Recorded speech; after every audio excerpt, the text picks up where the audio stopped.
Good evening, my dear friends. I welcome you all to the Hindu and the Business Line editorial analysis on September 9, 2022. I am going to refer three articles, two from the Hindu and one from the Business Line. The two articles from the Hindu are titled Discovery of Congress and Anna DMK's Troubles. And the article from the Business Line, which I am going to discuss, is titled Perfect Storm. Simultaneously, I have referred several newspapers like Times of India, the New Indian Express, the Millennium Post, the Morning Star. All these newspapers I have referred to while discussing and while studying the Hindu editorials today. Simultaneously, I have referred the previous editions of Hindu, and this is a compilation of most of the editorials that appeared in the past and the news items appeared in the past regarding most of the items which I am discussing today from the Hindu. And let me start. The discovery of Congress is about the Bharat Jodo Yatra, which started from Kanyakumari at the southern tip of India and is slated to commence the 3,500 kilometers journey through 12 states and till it reaches Kashmir. Bharat Jodo Yatra, the ambitious political project which the Hindu refers to, is the discovery of Congress itself. That is, the one article in the Times of India, what BJP can teach Congress. The new India concept of the BJP has made it the cynosure of all eyes in the eyes of the Indians. The new India concept and the secularism concept in the constitution, which is being held as being settled. What BJP now questions is the many of the legality or the law aspect, the legal sanction of some of the concepts in the constitution, while emphasizing that the federalism, the secularism, and the nationalism as the concept of Congress. What it loses is that the concept of dynasties, which has made the people wary of its march as the dynastic power. That is, from generations, one family is trying to pass on the rule of the country from one generation to another generation. This has found aversion among many, and this has to be addressed if it tries to win the hearts of people. Bharat Jodo Yatra, as the Hindu says, it is a very long and lonely journey. In 5 months, it is going to rediscover itself. Congress is going to rediscover itself, and it has changed. Such kind of journeys have changed the destiny of many in the past, like Mahatma Gandhi, L.K. Advani, and this will prove a very encouraging one if it is if it is hinging on energizing the party workers more than depending on the civil societies. Around 150 civil societies are going to join this yatra. Rather than depending on the civil societies to ride the fortune of the Congress party, the inherent encouragement, that is from the internal politics of the Congress, if the encouragement is given, that would prove a longer longevity of the party. So this has to be watched. The Congress now stands between the struggle to maintain its coterie of supporters and a vulnerable position in which it finds itself. Many imposters means the cheaters, have left the Congress, and this has rattled the existence of many people who are depending on the or believing the going ahead of the Congress party. So this has to be the confidence of the people has to be built up through this Bharat Jodo Yatra, which we hope the Congress party will be able to garner the support. And the next is the Anna-DMK's troubles. It refers to recent division bench of the Madras High Court, which has granted Palaniswamy's request that his position as the party general secretary, which was decided by the July 11 meeting of the party general council, as true. The Madras High Court cited that earlier also, after the death of Jayalalitha, Shashikala was appointed as the interim party general secretary. Later on, it was not accepted by Pannirselvam and Palaniswamy, the OPS and DPS, and they formed two positions.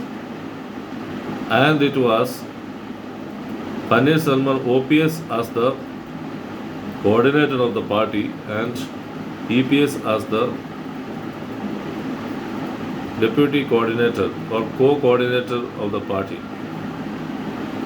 And this was not liked by many in the party. Around 2,500 members are there, and they try to elect just one member, that is Palaniswamy, as the general secretary of the party, which was opposed by Pannirselvam, and he went to the Madras High Court, stalling the July 11 meeting, on which it was decided that Palaniswamy would be the single leader of the party.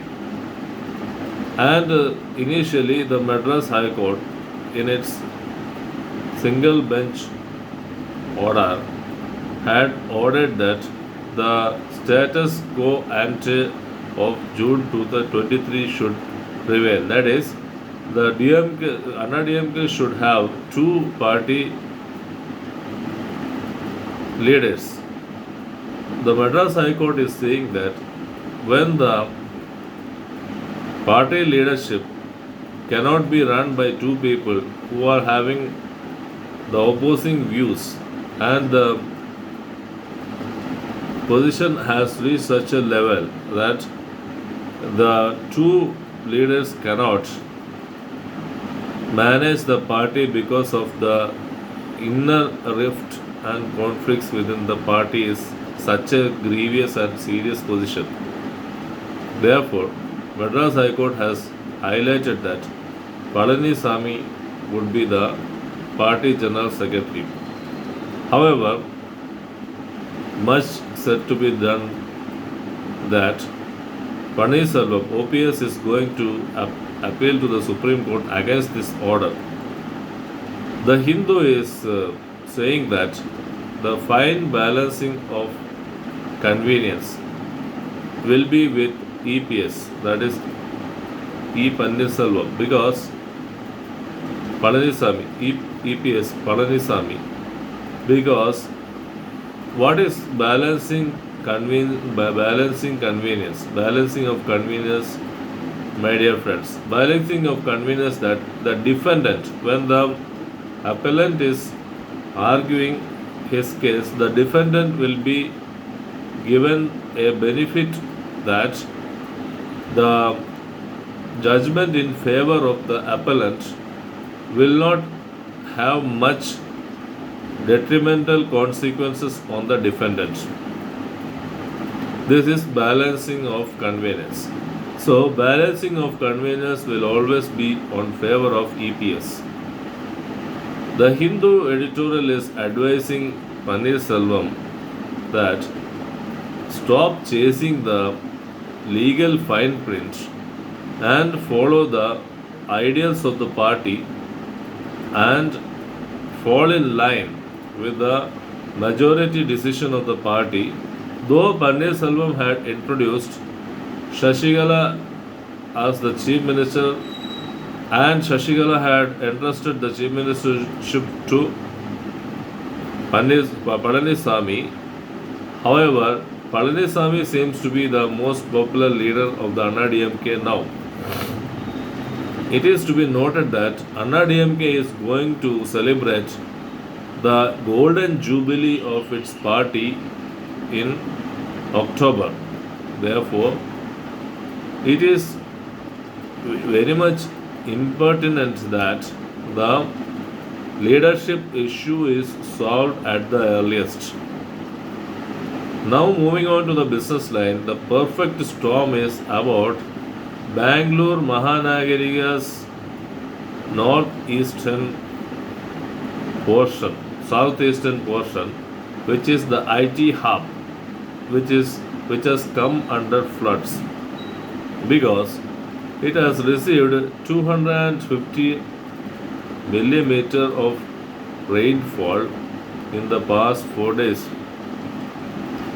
In the past several months since June, Bangalore has received under 600 millimeters of rainfall. And when the concentrated rainfall has fallen, that concentrated rainfall means a heavy rainfall has fallen for the past 4 days. Bangalore is coming under floods.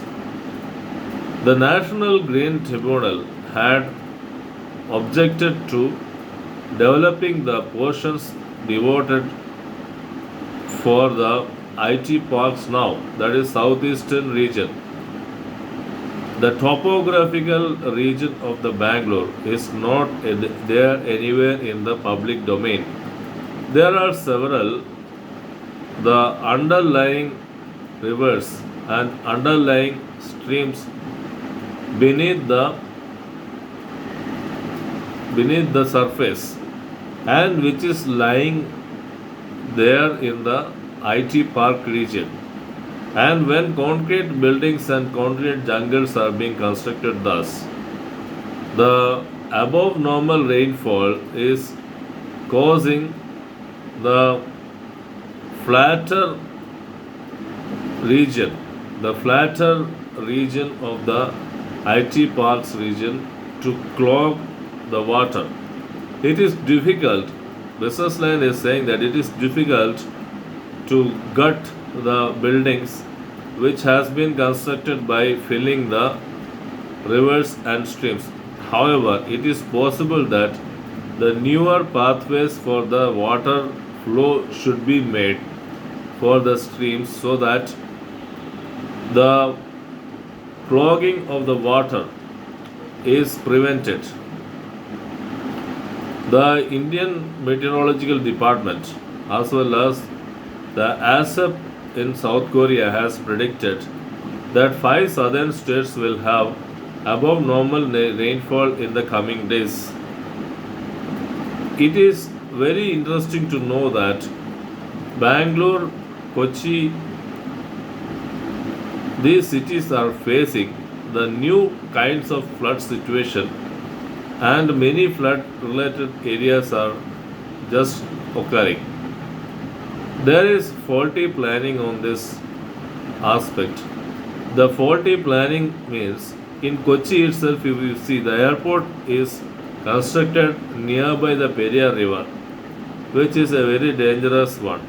The topographical marking of the rivers has not been referred while making some constructions. Similar thing has happened in Bangalore, and the Mission 2015 had demarcated some portions for construction without without providing some concessions for water lying areas. Therefore, Mission 2023, when it is made, should pave the way for making pathways for the waterways. Otherwise, what will happen is that these kinds of flood related situations will choke the normal life and throw the life out of gear in Bangalore kind of cities. So, what is necessary is that the planning, the mission critical planning is needed for the Bangalore city so that the rain related ravages or the floods, the deluge is not disturbing the city anymore. Thank you, my dear friends. I hope you enjoyed this analysis. See you tomorrow with some more analysis like this. Till then, take care. Bye.